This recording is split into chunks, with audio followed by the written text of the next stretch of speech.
Jacques Weber, le théâtre est votre vie et on vous appelle. On vous appelle déjà. On vous dit que vous êtes bien déjà. Veuillez rappeler Jacques Weber plus tard, s'il vous plaît. Voilà. Voilà.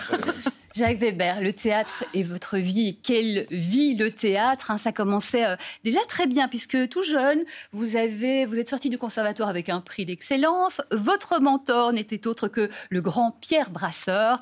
50 ans plus tard, un Molière, un César, une carrière exceptionnelle.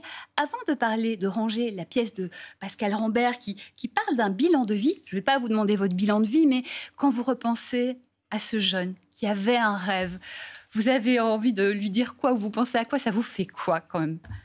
Vous parlez de Pascal Rambert. Donc de vous aviez ce rêve et vous avez eu cette carrière exceptionnelle.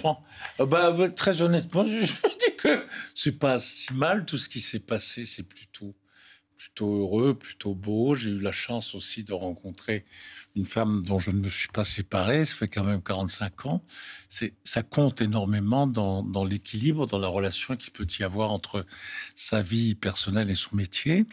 Et puis j'ai dirigé des théâtres et j'ai eu des équipes magnifiques qui m'ont beaucoup appris, peut-être plus que moi je ne leur en ai appris. Enfin, c'est ce que je ressens profondément. Et puisque vous parliez tout à l'heure de Ben, c'est tout à fait étonnant ce que vous dites pour deux raisons. D'abord, je les ai connus, tous ces gens-là, puisque j'ai dirigé le théâtre de Nice pendant 15 ans. Je sais plus César. Et puis Ben, c'était vraiment une figure légendaire de Nice. Mais ce qui m'a totalement touché et bouleversé, c'est ce que vous avez dit sur l'origine de son suicide, qui est dû au fait qu'il ne peut pas vivre sans sa femme. Et on est dans le sujet absolument le même dans la pièce que Pascal Rambert a écrite pour moi. Ouais. Puisque la pièce raconte un homme qui dit « Tu es morte, alors il y a plus de temps, tu es morte il y a 1 an, et je ne peux pas, il m'est impossible de vivre. » Donc il va finir ses jours ce jour-là où il a décidé de lui parler une dernière fois par l'intermédiaire d'une photo. C'est en ce sens que cette pièce d'ailleurs n'est pas un monologue mais un dialogue. Et c'est tout à fait troublant pour moi puisque la photo que j'ai devant moi est la photo d'un être que j'ai aimé dans ma vie, qui est décédé.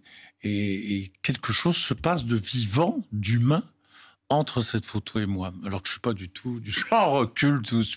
Mais cette histoire de Ben, pardonnez-moi, j'ai pris le micro, là. Non, mais ça m'a totalement surpris, quoi. Je trouve ça incroyable, invraisemblable. En plus, à 88 ans, c'est d'une grandeur et d'une beauté superbe. Enfin. Ouais. C'est ce qu'on se disait. Alors, juste pour resituer la pièce, vous êtes un auteur, vous arrivez d'une soirée où on vous a honoré et vous arrivez dans cette pièce qui est une chambre d'hôtel blanche, froide, une chambre froide. Oui, c'est une chambre froide, en fait. Oui, on pourrait penser que c'est une chambre froide. C'est une chambre comme j'en ai vu des centaines lorsque j'ai voyagé en tournée. Ces chambres internationales d'hôtels, très beau, mais absolument glacial. Mais ce qu'il y a de formidable, c'est que dans ce thème qui est quand même très troublant, puisque je démarre en « Tu es morte il y a 1 an et je n'ai plus envie de vivre », on se dit « Oh là là, ça va être très dur de tenir le coup pendant 1h20 sur ce thème », alors même que c'est le contraire, c'est libérateur. Oui. Lorsque vous avez décidé de finir votre vie pour aller retrouver quelqu'un, selon les vieilles mythologies, Roméo et Juliette, Tristan et Isolde, etc., retrouver quelqu'un dans l'au-delà, il y a quelque chose de libéré et je dirais presque, entre guillemets, de joyeux. Et c'est une pièce qui est plus un hommage immense à l'amour qu'à la mort. Et ça, c'est très, très, très formidable.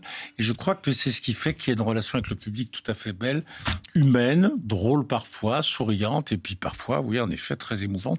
Ce qu'est la vie, ça a un petit côté tchékovien, quoi, qui est merveilleux. Et dans la pièce, d'ailleurs, vous évoquez aussi, vous lui parlez, comme vous dites, c'est un dialogue, et vous évoquez tous les beaux moments que vous avez vécus. On comprend que ce couple a fait mille et une folie, hein, même jusqu'à la décadence, et que finalement, il a tout fait pour ne pas vivre une vie normale, j'ai l'impression, une vie différente. En fait, oui, on pourrait se poser la question, qu'est-ce qu'une vie normale? Enfin, c'est horrible de penser qu'on puisse rêver d'une vie normale. Normale, ça a quelque chose d'absolument terne, ce qui est peut-être faux d'ailleurs. Mais vivre normalement, c'est vivre vers la joie ou vers le bonheur, de toute façon. Il n'y a pas d'autre but dans la vie quand même. Oui, mais en même temps, votre personnage, ce couple avait un regard sur les autres assez dur, enfin même violent, qui dit « Ce sont les autres que vous, des chiens qui obéissent et rentrent le soir dans leur niche ». Votre regard sur Oui, c'est un moment, je pense que c'est un moment peut-être excessif, comme nous en avons tous, mais c'est vrai que chez eux, il y a une révolte politique manifeste, évidente, que je trouve tout à fait...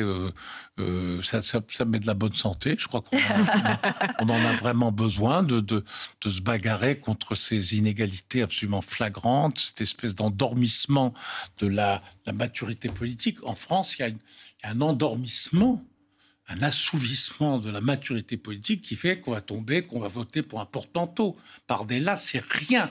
C'est une coquille de noix vide. C'est un porte-manteau avec un costume mal fou. Enfin, c'est épouvantable. Ce qui nous arrive est extrêmement dangereux. J'incite les jeunes gens à se révolter, à voter au moins contre le vide et la sottise. Nous allons, mais c'est incroyable. Il va falloir que ces gens-là soient au pouvoir pour qu'on se rende compte à quel point c'est dangereux. Et c'est la même ligne que Jean-Marie Le Pen, contrairement à ce que l'on dit. C'est un énorme mensonge qui est en train de nous manger tout cru. Alors, puisqu'on parle de désespoir... Vous êtes à l'aise. Puisqu'on parle de désespoir, revenons sur la pièce. Comment est-ce que vous, comédien, vous jouez un homme qui est justement, il a perdu sa vie, quoi. Comment vous jouez, vous abordez un tel personnage? J'ai presque envie de vous dire un peu comme ça, c'est mon métier. Enfin, c'est tout simplement, très très simplement, c'est mon métier. Mais on n'est pas touché par la souffrance du personnage? Si, parce que en plus de ça, c'est là où Pascal Rambert est un immense auteur, ça fait écho à immensément de choses qu'on a partagées, croisées, rencontrées dans nos propres vies, dans nos propres existences. Moi, il m'est arrivé, ne serait-ce que la jeune fille qui est sur la photo, de perdre quelqu'un que j'aimais à la folie. Donc, je veux dire que non, mais je crois que ça fait partie de mon travail, tout simplement. Alors, c'est vrai que c'est difficile, parce que Pascal Rambert a beau écrire pour vous, il n'y a pas une ponctuation, il n'y a rien. C'est « j'ai écrit pour toi, vas-y ». Et vas-y, et sois, voilà. Mais en fait, on se rend très vite compte qu'au théâtre, au bout du compte, il s'agit d'être, une fois de plus et toujours, et philosophiquement, on retrouve ça dans la vie, être soi-même de bout en bout. Être soi, ce qui n'est pas facile, ce qui est un exercice dont on se rend compte avec l'âge que c'est une des choses les plus difficiles qui soit, même en scène, surtout en scène aussi. Quand il vous a donné le texte, il était prêt? Il était prêt, et comme il le fait pour toutes ces pièces, sans aucune ponctuation. D'accord, donc c'est à vous l'approprier, c'est ça? Et donc il va falloir se l'approprier de A jusqu'à Z. Et il l'a écrit vraiment pour moi, oui, il m'a dit, j'écris une pièce pour toi. C'est ce qu'il fait toujours sur toutes ses pièces.